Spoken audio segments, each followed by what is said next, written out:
I think what he's thinking of there is, he's a dialectical thinker, and he's sometimes, been compared to Hegel, who was the great philosopher of dialectics. The opposites. There's a thesis, an antithesis, and then a third synthesis that rises above the pair of opposites and creates a new form or a new resolution that then produces another thesis and antithesis. This is how history moves forward.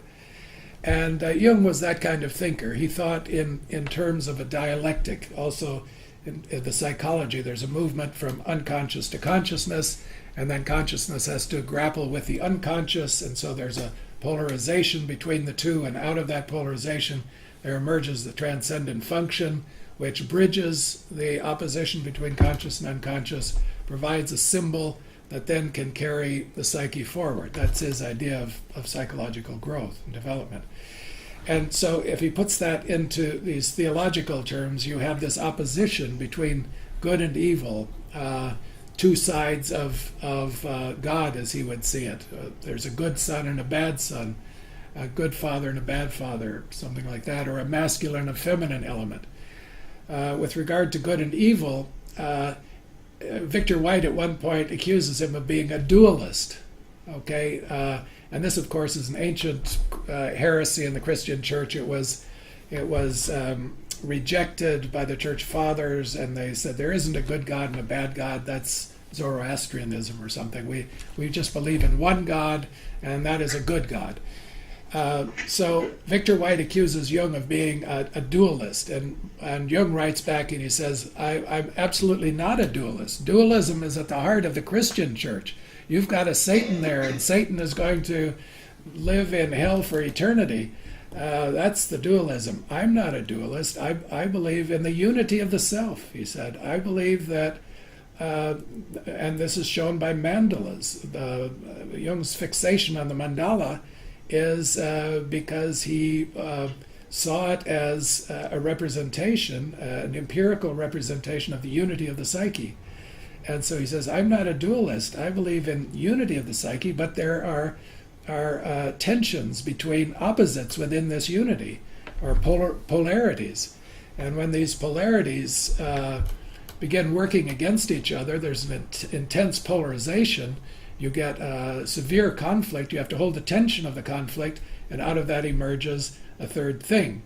So in the history of the development of Christian doctrine, you have the emergence of the doctrine of the Trinity. So how did that come about? Well, first you have the period of the Father.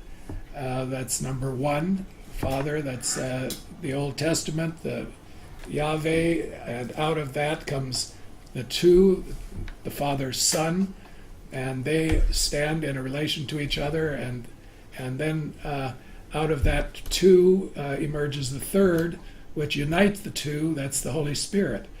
And so in this in this development of the doctrine of the Trinity, you have, as Jung writes about it in his essay on the Trinity, you have this dialectical movement toward a resolution. From the one comes the two, and out of the two comes the three, which is the one. Maria Prophetessa, he was so fond of quoting the alchemist. And so the age of the Holy Spirit would be one in which there is not a collapse of the difference between good and evil, but a resolution of them that holds them within a container that's large enough to manage both sides of this, and lift it up into another type of wholeness. So they aren't absolute opposites, they're polarities within a tension of opposites, or a tension of differences. And that would be the Holy Spirit, the age of the Holy Spirit. I imagine that's what he means by resolved in the age of the Holy Spirit. I have to look more closely at that particular text. The age of the Holy Spirit, of course, is also in Christian theology. One of the medieval theologians, Fiore, I can't think of his exact name, but also wrote about the age of the Holy Spirit as being an age in which the necessity for texts and for church structures and organizations would be overcome, and people, individuals, would be drawn into the spiritual life by a living spirit and not by a written text or by church authorities. The age of the Holy Spirit is an age of freedom, an age of the individual, an age in which people can individually tune in to the spiritual on their own. And of course, that's what Jung foresaw coming in the future, that the need for the church and for mythological doctrines and for church organizations and structures and all that would be left behind, and the individual would be capable of tuning into the spiritual life on his or her own. And that's what he encouraged people in his practice to do through active imagination, through working with dreams, to tune into the spiritual individually, outside of traditions or outside of sacred texts. You make your own sacred text from your own inner material, and you experience the spirit and the spiritual life and the numinous individually, not handed down by authorities.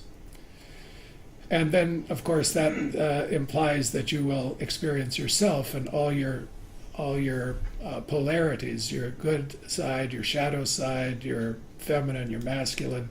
All of these will come into play in this age of the individual that Jung foresaw as the future of religion on this planet.